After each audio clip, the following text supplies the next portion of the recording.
You are sitting in seat 24A. The plane tilts forward, altitude drops, and then somewhere outside your window, the wing begins to change. Panels slide, surfaces drop, and these dark, elongated, pod-shaped structures appear beneath the wing, hanging there like they were bolted on by a different team, following a completely different blueprint. You've seen them. Every person who's ever flown has seen them. But here's what's strange. Stop 100 passengers at any airport and ask them what those things are, and you will get silence. You'll get shrugs. You'll get some kind of engine thing from a guy who flies twice a month. Not because people don't care, because nobody ever sat down and actually explained it. So today, we're doing that. And I promise you, by the time we're done, you will never look at a wing the same way again. Let's start at the beginning, with the wing itself. A commercial airplane wing is one of the most precisely engineered objects humans have ever built, and it is designed to do exactly one thing: fly fast. At cruising altitude, around 35,000 feet, that wing is slicing through air at roughly 560 miles per hour. To put that in perspective, a Category 5 hurricane, the most destructive storm on Earth, maxes out at around 157 miles per hour. A commercial airplane flies at more than 3 times that speed, continuously, for hours. The wing profile at that speed needs to be smooth, thin, and almost obsessively clean. Every tiny bump on the surface creates drag. Drag burns fuel. And fuel at airline scale isn't just fuel, it's millions of dollars per year per aircraft. So, engineers spend years, sometimes decades, perfecting that wing shape for cruise. And then the plane has to land. Speed drops below 170 miles per hour, and that same beautiful, aerodynamically perfect wing completely useless. It doesn't generate enough lift to keep a 400-ton aircraft in the air at that speed. Without intervention, the plane doesn't glide in gently. It falls. And this is where it gets interesting. The solution is flaps. Think of it like a sail on a boat. A flat vertical sail barely catches wind and generates almost no force. But curve it, angle it, give it shape, and suddenly the same wind that passed right through is now pushing a 10-ton vessel across the ocean. Flaps do that for a wing. They change the shape, and changing the shape changes everything. The wing essentially becomes a different shape at landing, a shape that generates enough lift at low speed to keep the aircraft flying level down to the runway. Without flaps, the airports that exist today would be physically impossible to use. Runways would need to be nearly double their current length just to allow a plane to bleed off speed before it falls out of the sky first. They are not a comfort feature. They are not optional equipment. They are what makes commercial aviation actually work. But now comes the question almost nobody thinks to ask. Where exactly is the system that moves them? Before we go further, drop a comment right now. Where are you watching this from? Los Angeles? London? Singapore? I genuinely want to know. It takes 2 seconds and it actually helps the channel reach people who'd love this kind of content. Now back to it. The obvious answer is inside the wing. That's where all the systems live, right? Wiring, hydraulics, control surfaces. Makes total sense. Here's the problem. Open up the inside of a commercial airplane wing, and what do you find? Fuel. An almost incomprehensible amount of fuel. On a long-range aircraft like the Boeing 787 Dreamliner, the wings alone store somewhere between 26,000 and 40,000 gallons of jet fuel. To put that in a frame you can feel, that's roughly the fuel capacity of 5.5 large semi-truck tankers crammed inside 2 wings. Every cubic inch of that space was calculated, argued over, optimized. Because fuel volume determines range. Range determines which routes an airline can fly.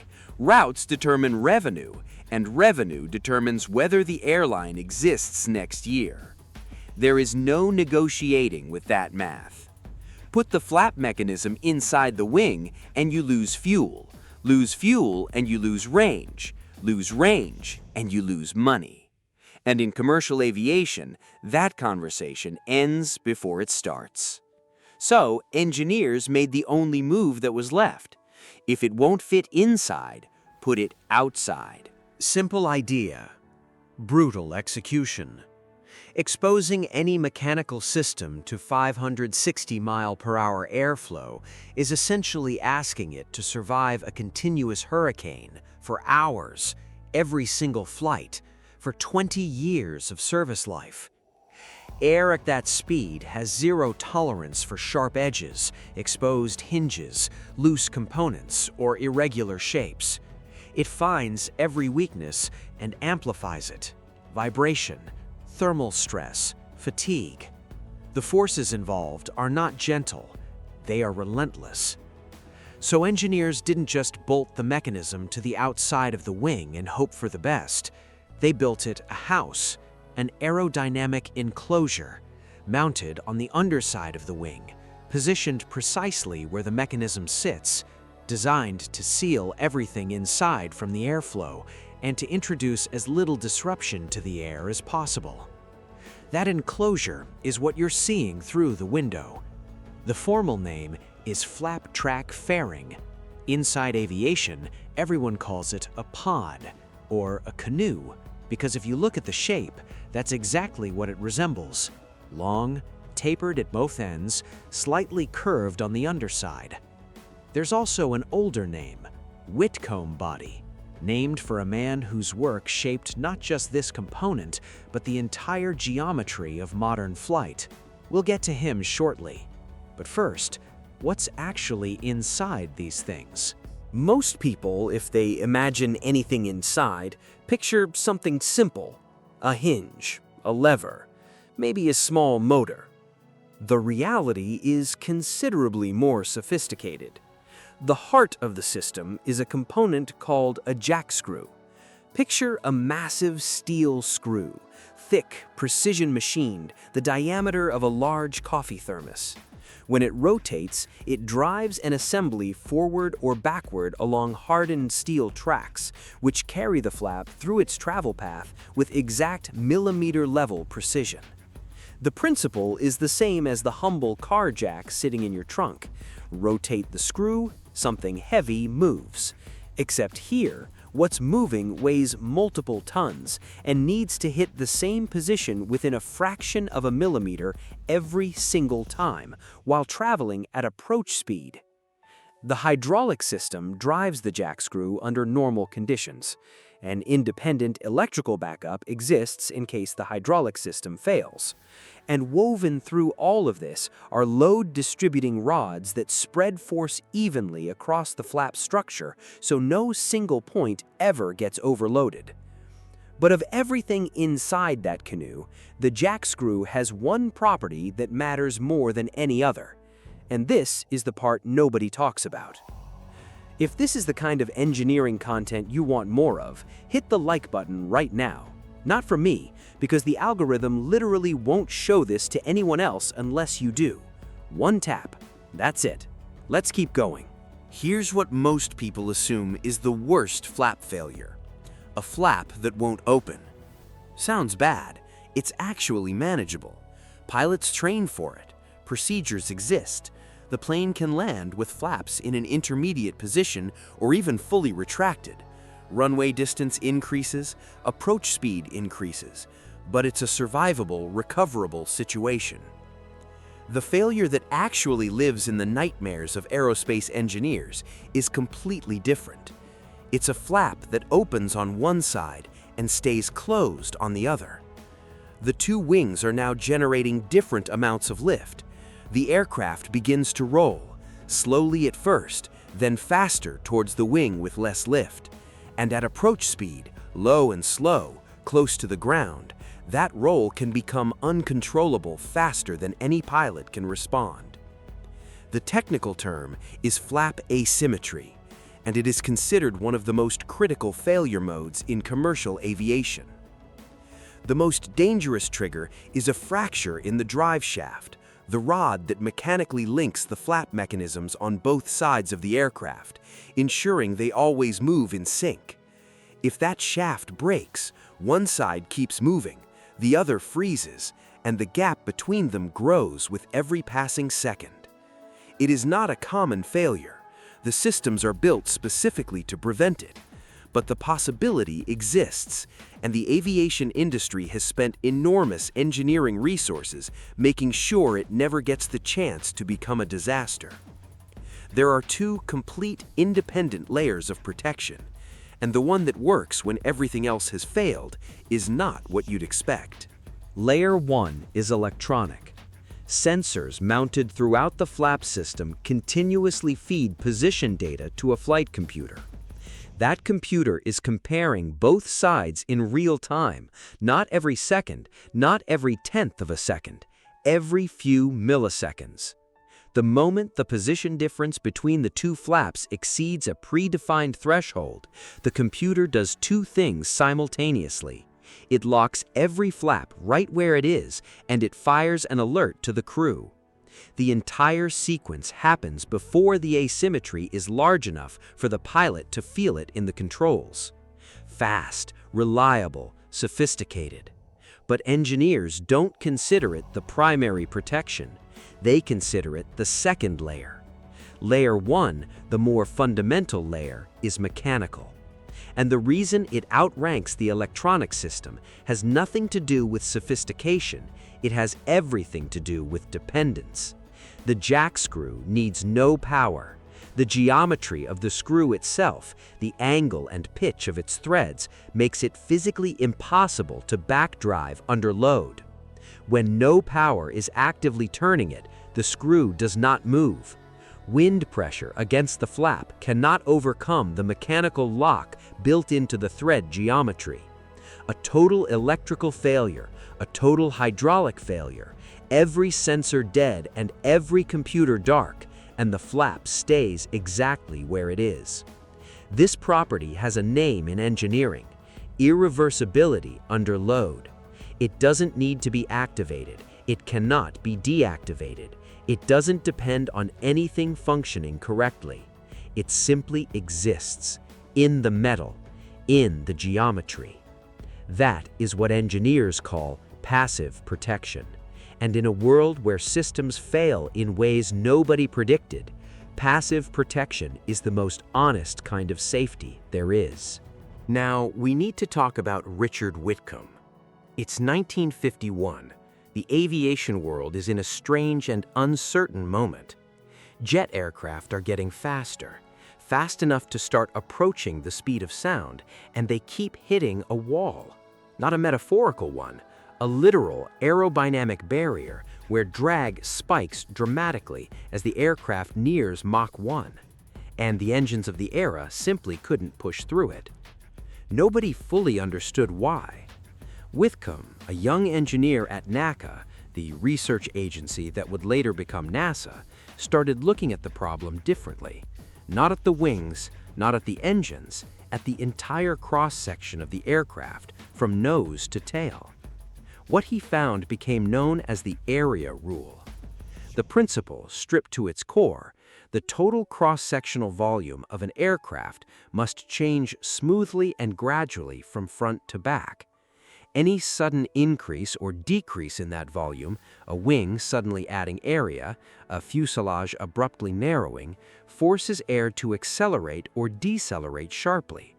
Near the speed of sound, that imbalance creates shock waves, and shock waves create drag on a scale that can cripple an aircraft's performance. The fix sounds almost absurdly simple in hindsight.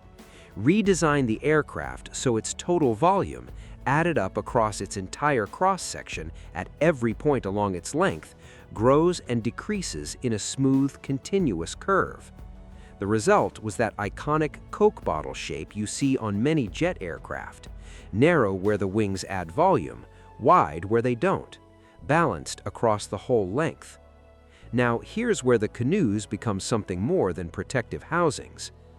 If you know someone who loves aviation or engineering, send them this video. Not with a long message, just forward it. People who think this way are rare, and they deserve to find content that respects their intelligence. When engineers fixed flap track fairings to the outside of the wing, they created an aerodynamic problem.